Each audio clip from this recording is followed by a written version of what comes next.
that will be land preparation. Soil testing, very important in any agricultural operation. You need to know what's going on for your soil. You need to know what your nutrient status. You need to know what chemical or physical properties could be limit the crop growth.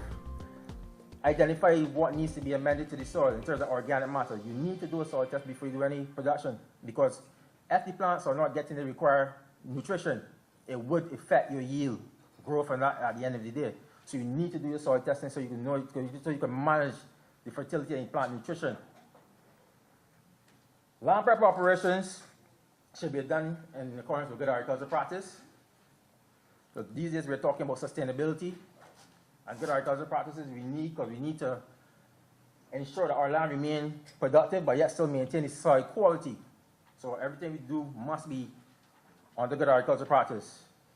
Undertake your tillage operations in optimal soil moisture content. You don't want to be preparing your field and it's too wet, could result in compaction. So you try to prepare the fields on the optimal moisture content where you will not cause any increase in compaction. As you know, compaction would actually influence the growth of the plant. Compost or organic matter should be incorporated in the soil. You need to improve the soil quality. Organic matter improves soil water holding capacity, increase nutrient holding capacity, actually improve soil aggregation, or we say bringing soil particles together so you have nice aggregates. Prepare beds so there's a good tilth and adequate drainage. And good tilth, I mean aggregation. I don't know if you realize in some fields when you watch the beds, you find that the soil particles, the aggregates are actually fine, individual particles, and sometimes that results in a layer crusty layer being developed on the beds. That will have significant influence on any seed germination.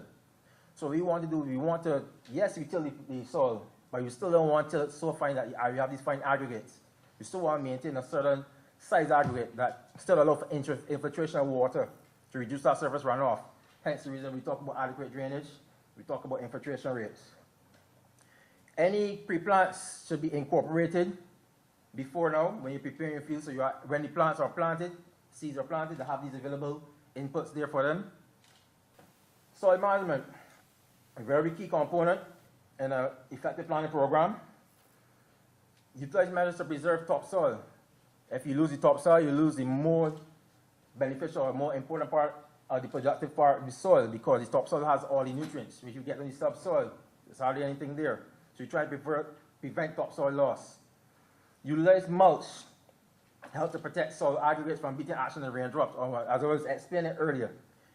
The fine particles, raindrops, or even from the overhead sprinklers, the action they drop actually disintegrate, break up the aggregates. So you don't have those coarse aggregates again, you have fine aggregates, which again moves into the soil pores and block the pores.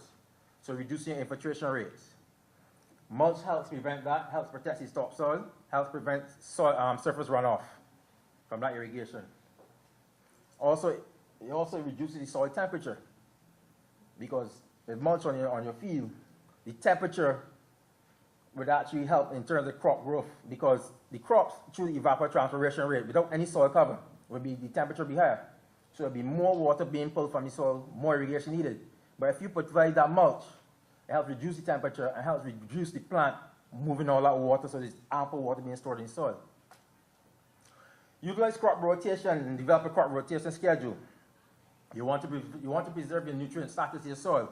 Different crops have different needs in terms of what nutrients they take up.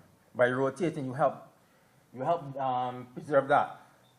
And also too, because of the different rooting characteristics, the roots actually help infiltrate the soil and create more pore space, or what we call biopores, which is very good for infiltration.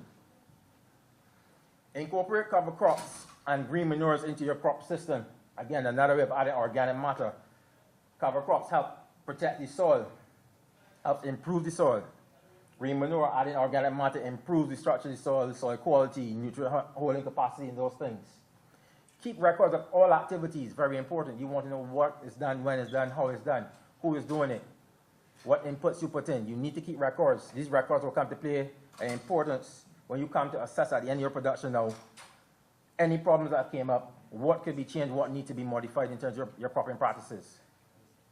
This is just some slides, pictures showing some land preparations. Here on this side on the right, again you see land prep being done, no cover crops.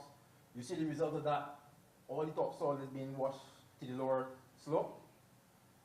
The importance of having a cover crop is protected, because when you come to replant this again, you have nothing, you have no nutrients to provide for the soil because everything is being moved down slope.